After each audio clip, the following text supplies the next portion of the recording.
What up, y'all? Welcome to another edition of the 2 Cents Pod. I am Bram. Happy Friday, ladies and gentlemen. This is Armand. And you can find me on Twitter at Pieces of Herb with 2 B's, because that's how it be. And you can find Armand at Armand for Congress with the 4, because we do this for y'all. What up, man? Episode 30, man. How you feeling, man? Hey, it's like the first episode, man. Like, I can't even think that I didn't know we was at 30 already. It's crazy, man. So, I think this would be a good episode, though. Like, we're not really talking about music right now, talking about some social issues. So, I think this would be really good. Spur of the moment one. Right. Yeah, man. So for those that have been following us, maybe this is the first time you check this out. We do specialize on the hip-hop criteria, but we also like to call this the barbershop. So we chop it up with social justice. We'll talk about politics, anything that's current events as well. So, I couldn't even imagine talking about anything else other than what's going on this past week. On Tuesday, I immediately wanted to do an episode right then and there that night. Yeah, I remember. I saw the text. Yeah, I was ready to go, but I said, you know what? Let's just wait. Let's see what happens. Let's get some more facts and a little more build up. And here we are on a Friday. So we're just gonna focus in and zero in on basically what's been going on, and to get your initial thoughts and get my initial thoughts. And we're gonna do our best to captivate our feelings without being too emotional. I think we do a pretty good job on this podcast of remaining objective. You and I both have good, diverse backgrounds, so I think we're gonna do our best duty to do that. But before we go in, man, we got a very special guest tonight, and he was gonna phone in, but he was able to make it, live in studio. So I put the bat signal up. Batman came through. Before this brother introduces himself, man, it's kind of like 360 because he's a friend of Armand, he's a friend of me, and we kind of met. We met in the same type of field, basically as freedom fighters, and we both had the same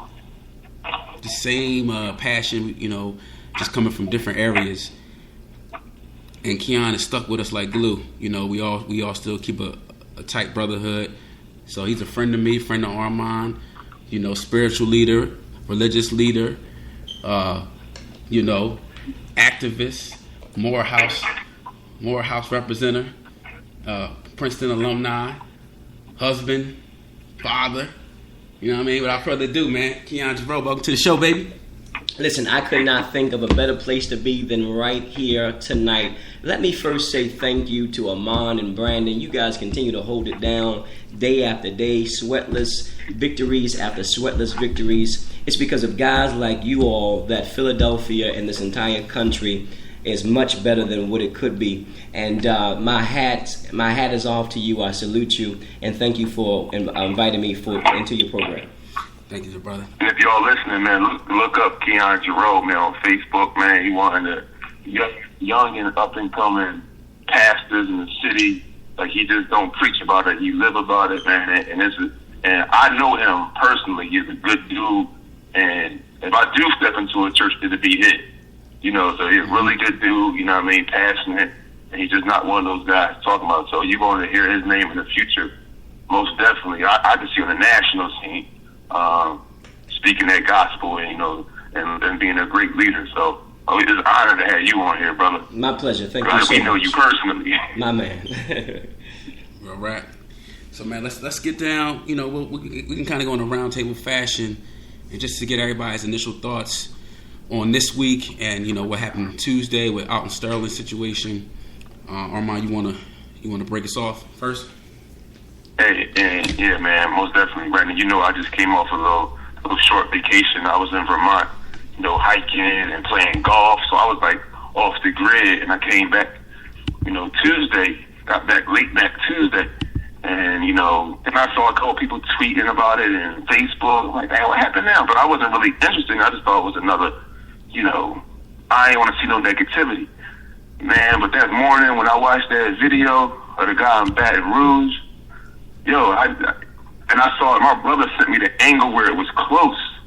Yo, man, that hurt me, man. I was like, wow, man. Like, I actually saw this dude, like, pass away and struggle, you know what I mean? So I could see why people were so outraged, because it was like, man, like, you just took that man's life on camera like that, and I didn't see that guy was a big threat. And then when I saw the second video of the other guy and how calm that queen was when she's in the car and the dude murdered her boyfriend right there, I say it right now, I think that, matter of fact, not that I think, I know that girl is like a hero to me. You know what I mean? She's a hero, and I'm not gonna let nobody slander her name. Not for you to go through that, you in the passenger seat, somebody shoot your boyfriend and you record it and you narrate the whole thing while still calling a police officer sir and didn't fold up. Mm-hmm. So straight soldier.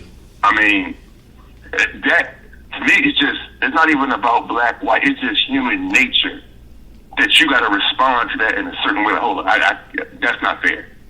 Just from a human perspective, and sometimes I don't see how people don't see it from that perspective at all. But Keon, what you think?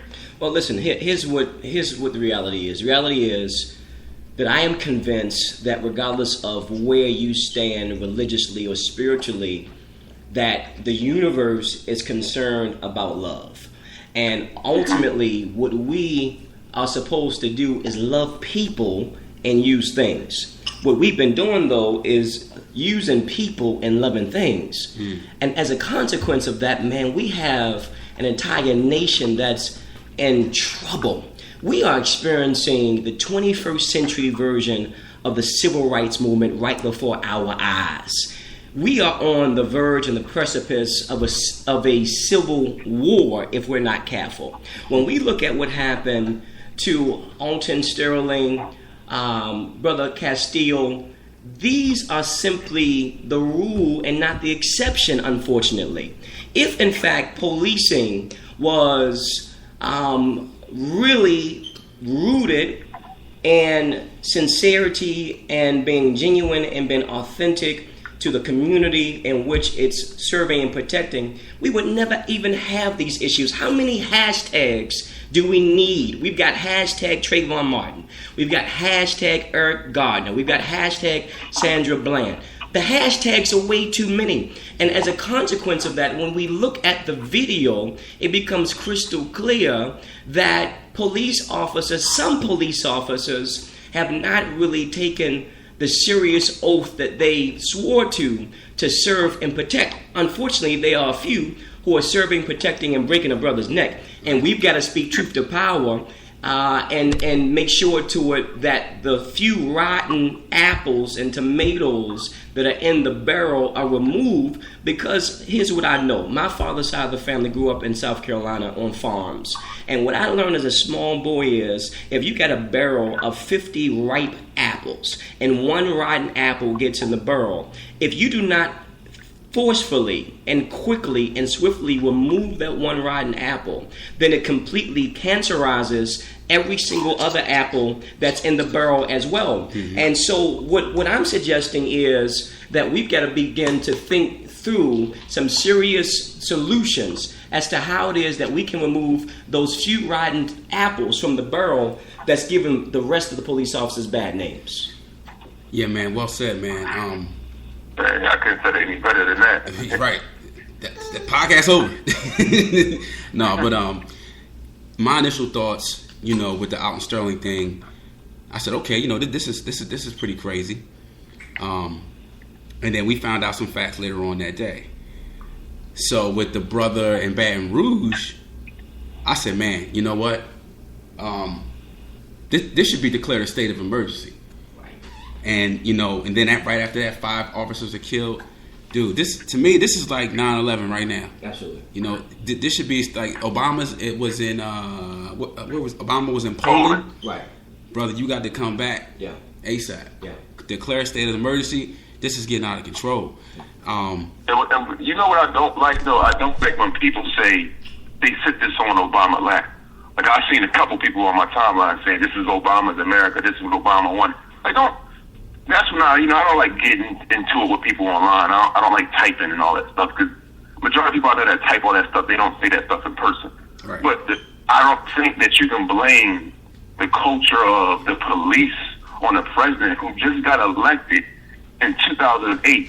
I've been teaching all year history, civil rights stuff. This has been going on through the Red Summer, the 1920s, the 1800s. We read books called Without Sanctuary, where blacks was lynched and killed, and they couldn't go to anyone in their 20s. They couldn't go to the police. They couldn't go to anywhere. So it was called Without Sanctuary. And you could not, you had to die fighting, or you die and not fight. So this has been going on with police departments. Actually, this is a historical part of American history. This is nothing new. Right. So for you to sit there on the president lap and say, okay, this is him. This is one guy who tried his best to, be calm in every situation, that mind boggles me. I think a lot of people take it too personal and say that we're condemning all cops. I never heard anyone condemn all cops, but I do believe cops got to be the one to speak out against the cops that are tainting their name and their reputation throughout the country. And they ask Muslims to speak up. They say, Muslims, speak up. Talk about who's a terrorist and let us know. Okay, you do the same thing. That's right. Don't keep talking about what the Muslims should do or what the black people should do in the community and snitch on everybody. Speak up. Tell us about the criminals. Okay, you speak up. Right. Yeah. You got a couple people in there that are behaving recklessly, and people are turning a blind eye to it. So that's just my opinion on that. Like, it's not all cops. Nobody ever said that. But there's a lot of, like you said, Keon, a lot of bad apples. Absolutely. And before you go, while we're on this topic, I'm not at liberty to say whether that cop should be dead or given the death penalty, but he shouldn't be a cop anymore. That his badge should be gone. I'm sorry. Which one are you talking about? In Baton Rouge. The one from Minnesota or the one that was in Baton Rouge? Baton Rouge. Okay, the guy on the ground. Nah, okay. I'm sorry, dude. I think the guy in Minnesota, I think he should be out of here. Well, maybe I'm confusing. I heard it in his voice. That's he don't need to be cop. That's Minnesota. Okay, I'm sorry. He need to be an IT guy or something. You can do something, pick somebody adaptive, but don't be no cop. My bad. My bad. I stand corrected. Minnesota, the cop in Minnesota. My bad. Hey, but listen, I carry it. I'm licensed to carry. I carry a gun. Yeah. But it don't make sense. They say he was reaching with a gun and he had the seatbelt on. You really can't pull your gun out when you got a seatbelt on if it's on your hip. Absolutely. Because you got to take the seatbelt off, pull your shirt up, and then go and try to move your maneuver. Something like this don't really add up. A lot of gun owners kind of understand that you really can't pull your gun off your hip with your seatbelt on. That's right. You made a central point, and I can't overstress this enough, right? I can't overstress the fact that there is a very visceral, a very internal sort of indoctrination of police officers to protect the blue. And as a consequence of that, in the process of protecting the shield of blue and the shield of honor, what some have forgotten to do is to protect the red. And the red is the blood that flows in every single human being's body. Whether you're black or white, Jewish or Gentile, Christian or Muslim, at the end of the day, all of us bleed red. And when we neglect the humanity of society, we begin to see what we see in Minnesota, what we see in Baton Rouge, what we see in Sanford, what we see in Chicago, what we see in Baltimore, and all across this country. The unfortunate part is the violence of police brutality is not new. What's new is technology and cameras, because this has been taking place for such a long time, but we've never had the technology to be able to show the world exactly what's taking place. What I love about the 1960s, when Emmett Till left Chicago, went to the South for the summertime to spend with his family, did not know the cultural norms or rules. He whistles at a white woman, and as a consequence, he has his entire body diminished and absolutely polarized to the fact that they couldn't even recognize who he was. His mother had to recognize who he was by his